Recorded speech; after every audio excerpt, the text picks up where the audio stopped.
नमस्कार दोस्तों, मेरा नाम है माही और आप देख रहे हैं एसएम न्यूज़। आप सभी जानते हैं कि कांग्रेस पार्टी और समाजवादी पार्टी की इंडिया गठबंधन ने मिलकर चुनाव लड़ा था और इंडिया गठबंधन के तहत यहां पर समाजवादी पार्टी और कांग्रेस ने अच्छी सीटें जीती थी और बीजेपी को करारी शिकस्त का सामना करना पड़ा था। उसके बाद हाल ही में हुए उपचुनाव के अंदर कांग्रेस पार्टी ने समाजवादी पार्टी का बिल्कुल भी वो समर्थन सपोर्ट नहीं किया था। यही वजह है कि अब दोनों पार्टियों के बीच में दरार आना शुरू हो चुकी है। अखिलेश यादव समाजवादी पार्टी की तरफ से पहले जब महाराष्ट्र के विधानसभा चुनाव हुए थे तब वहां पर 4 सीटें मांगी थी, कांग्रेस पार्टी ने नहीं दी। वहां पर भी करारी हार कांग्रेस की हुई थी।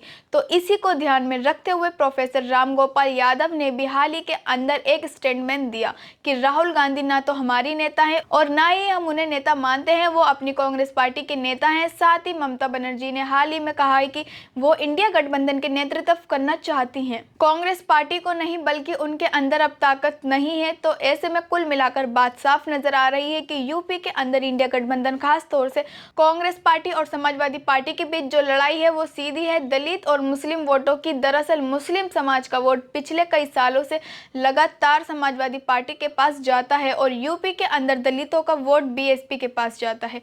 ऐसे में कांग्रेस पार्टी के पास यहाँ पर ज्यादा कुछ नहीं है। कांग्रेस पार्टी पिछले कई सालों से यहाँ पर किसी न किसी राजनीतिक दल की पिछड़ लागू बनकर रह गई है। अगर वो अकेले चुनाव लड़ती हैं तो यहाँ पर सभी राजनीतिक जगहों पर उसकी जमानत है वो जब्त होती है।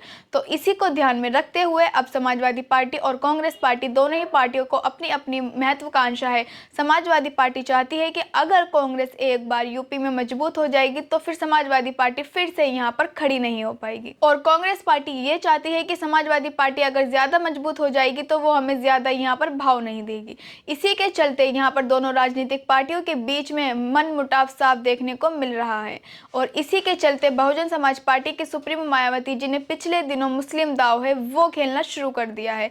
बीएसपी अध्यक्ष मायावती जी ने मुस्लिम समाज के लोगों को पार्टी से जोड़ने के लिए, साथ ही बाबरी मस्जिद का मामला हो चाहे संबल का मामला हो, इन तमाम मामलों में खुलकर अपनी प्रतिक्रियाएं देना और तमाम ऐसी चीजें दिखाता है कि बीएसपी सुप्रीमो मायावती जी की हिंदू, मुस्लिम और दलित, पिछड़े, आदिवासियों को सभी को एक साथ कनेक्ट करने की कोशिश में जुटी हुई हैं और बहुजन समाज पार्टी इसी तैयारी में यहाँ पर जुटी हुई है। बहुजन समाज पार्टी के सुप्रीमो मायावती जी भी इसी के अंदाज में यहाँ पर लगी हुई हैं। देखना बहुत दिलचस्प होगा कि बहुजन समाज पार्टी के सुप्रीमो मायावती जी के द्वारा आगामी दिनों में क्या फैसला होगा। धन्यवाद। जय भीम साथियों, मेरा नाम है माही, जिसका आपको था बेसब्री से इंतज़ार। बहुजन समाज का ऐतिहासिक कैलेंडर 2025 अब आपके बीच आ गया है। आप अपना कैलेंडर आज ही बुक करवाएं। आप मुझे मेरे नंबर पर कॉल कर सकते हैं या अपना कैलेंडर बुक कराने के लिए मुझे व्हाट्सएप भी कर सकते हैं। मेरा नंबर है 9910886670। आप मुझे अभी कॉल करके अपना कैलेंडर बुक करा सकते हैं।